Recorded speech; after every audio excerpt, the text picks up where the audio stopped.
Probablemente todos nuestros gobiernos se están haciendo la misma pregunta y al parecer la salida es una sola: hacer fuertes y estructurales cambios en el fisco de nuestros países para intentar sobrevivir a esta pandemia.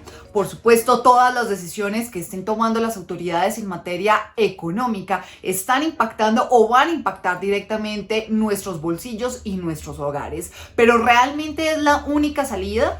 ¿Hay alguna alternativa o algo que nos diga un 1, 2, 3 de lo que hay que hacer para sobrevivir económicamente a esta pandemia?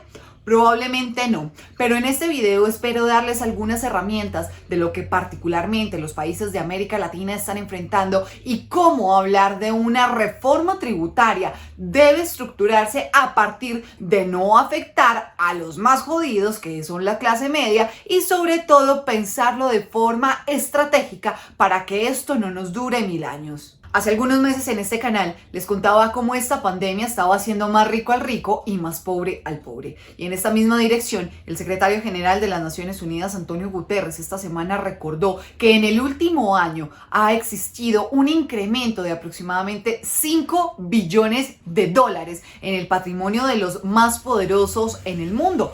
Por supuesto, esto plantea que hay que hacer un cambio de paradigma para Guterres.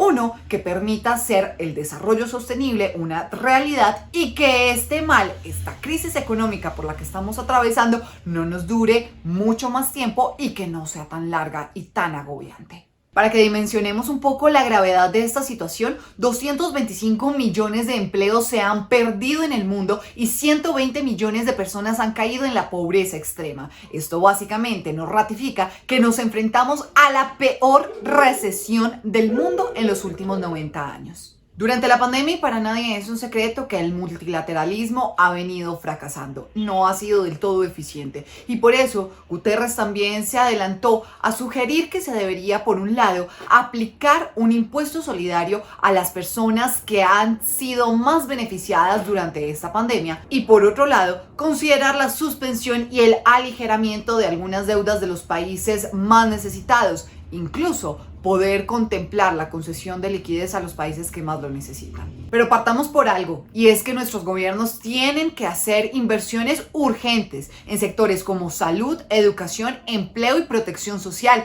De eso no hay ninguna discusión. El punto es de dónde se va a sacar la plata.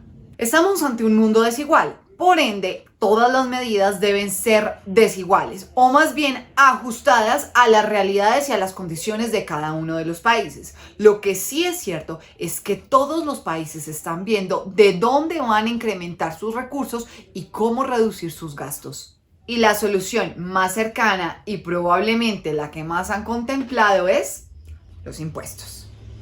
El gasto fiscal es evidente y en buena medida ha sido financiado a través de los recursos de la banca multilateral. Es evidente que lo que se busca es que haya una reforma que permita alivianar un poco ese hueco fiscal. Pero seamos honestos, en nuestros países, en los países en desarrollo, la informalidad laboral es sumamente alta. Y lo que los gobiernos están tratando de hacer es ver cómo pueden ampliar la base de contribuyentes. Pero lo que hay que considerar es que no se puede ni pretender asfixiar a la clase media ni tampoco asfixiar a las empresas, porque ni de un lado ni del otro hay recursos suficientes.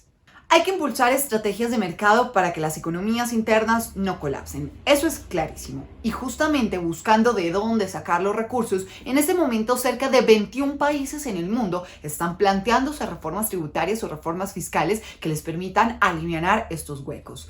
Particularmente, el diario La República de Colombia hizo este gráfico en donde podemos ver algunos países como Francia, Austria, Polonia, Turquía, India, Italia, entre otros. Algunos de ellos han considerado aplicar impuestos para servicios digitales. Y no podemos olvidar que Colombia durante estos días ha sido un gran referente de la reforma fiscal que busca aplicar y aprobar el gobierno nacional.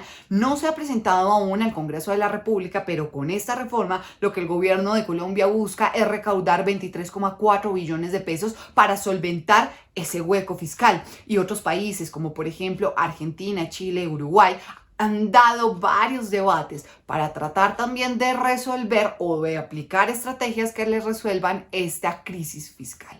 En esa búsqueda de estrategias, lo más importante es considerar que los recursos a la protección social son invaluables y mucho más ahora en donde los vulnerables han quedado muy desamparados. Pero esto nos puede llevar a que tendremos que contemplar un nuevo contrato social en la medida en la que los gobiernos y cada uno de los países lo permita. Por primera vez el mundo en los últimos días conoció un marco global de políticas para la cooperación propuesto por la Organización para la Cooperación y el Desarrollo Económicos, la OCDE. En su más reciente informe sobre la recuperación y las proyecciones de crecimiento, este organismo establece 12 prioridades estructurales de acuerdo al porcentaje de importancia que cada uno de los países puede darle a la aplicación y a la estructuración de diferentes políticas buscando la recuperación económica y también social. El organismo presenta sus propuestas básicamente distribuyéndolas en dos bloques. Unas para los países emergentes y otra para los países desarrollados. A lo que a nosotros nos concierne, vamos a revisar esas propuestas para los países emergentes. En ellas, básicamente plantea cuál debería ser la hoja de ruta y la estrategia de prioridades aplicadas por parte de los gobiernos de acuerdo a cada realidad nacional. Eso sí, está claro. Pero podríamos decir que a grosso modo presenta estas 12 principales estrategias para los países emergentes. No se las leeré todas, solamente es para darles un vistazo. La primera de ellas es la apertura del comercio, competencia y regulación de mercado de bienes con un 27% de importancia. Segundo, la educación y desarrollo de habilidades. Y tercero, salud y prestaciones sociales. A continuación, ustedes podrán ver en detalle cuáles son las otras prioridades y no se preocupen que en la descripción de este video les dejaré el link en donde pueden encontrar este informe detalladamente. Y para poder materializar estas 12 prioridades, lo que hace la OCDE es estructurarlo en 3 fundamentos. El primero de ellos es construir resiliencia en los mercados, evitando impactos negativos y reduciendo riesgos con movimientos cautelosos. El segundo de ellos es facilitar la relocalización de los recursos. Esto habla, por ejemplo, de evaluar los usos productivos e impulsar y dinamizar la innovación. Además, revisar los mecanismos de oportunidad para emprendedores y trabajadores jóvenes. Y el tercer punto, que probablemente es uno de los más relevantes y más difíciles para los gobiernos, es soportar y ayudar a toda la población a hacer esa transición en medio de la crisis por medio de nuevas oportunidades, y que pide este organismo que nadie se quede por fuera de la cadena de recuperación, pero además impone un reto bastante grande y es mejorar la popularidad en medio de la población para que sean más aceptadas las decisiones y las estrategias políticas que vayan a implementar.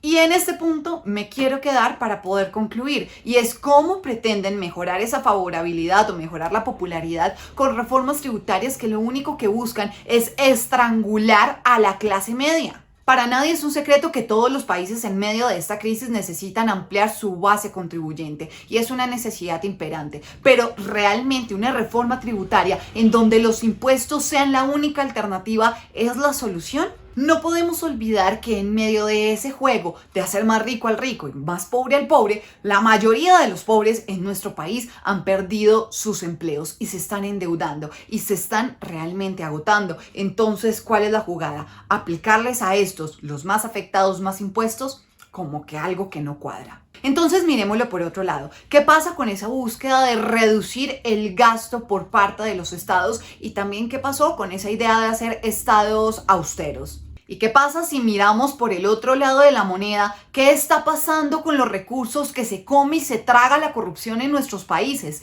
¿Qué tal si le ponemos un poco más la lupa a los movimientos fiscales al interior del Estado y revisamos cuántos recursos se pueden estar ahorrando si erradicamos por completo la corrupción? Probablemente ahí sentiríamos un gran alivio, y no necesariamente ese alivio tendría que venir de los bolsillos de la clase media. Por supuesto que debe haber una reforma, una reestructuración en nuestros países con nuevas políticas que de verdad nos ayuden a aterrizar toda esta dificultad fiscal que vienen atravesando. Pero entonces, ¿cuál es la alternativa? ¿De verdad solamente aplicarle más impuestos a la gente? ¿Por qué no evaluamos otros mecanismos y por dónde podemos rescatar tantos dineros que se van mal invertidos o bien en la corrupción? Por ahí podríamos empezar a alivianar un poco estos daños tan grandes de la pandemia. Entonces, ¿qué pasa con ese grueso de familias que perdieron sus empleos, que perdieron sus negocios y que no aplican a las ayudas o a los auxilios de nuestros gobiernos porque no están dentro del grueso de la pobreza extrema, también hay que pensar en ellos. Reforma sí, pero no así. ¿Qué pasa si nos planteamos una reforma que no busque implementar más y más impuestos a la clase media, sino que evaluamos por dónde se nos están desangrando nuestros países más allá de los gastos que se deben hacer tan imperantes en este momento en sectores como salud, educación, empleo y otros? ¿Qué pasa si nos replanteamos esa proyección de nuestras políticas? ¿Por qué no? ¿No vale la pena acaso? ¿Por qué no arriesgarnos y pensar en estas reestructuraciones de alguna manera que nos dejen ver que la clase media y la más baja están protegidas y que el bolsillo del Estado pueda verse recuperado con un poco más de transparencia? Si llegaste hasta el final del video, te doy las gracias y como siempre te invito a suscribirte a mi canal si aún no lo has hecho y también a que me dejes tus comentarios. También puedes encontrarme en redes sociales como @macamisánchez. Nos vemos la próxima semana. Ahorra en la medida de lo posible y nos vemos en una próxima oportunidad. Un fuerte abrazo. Chao.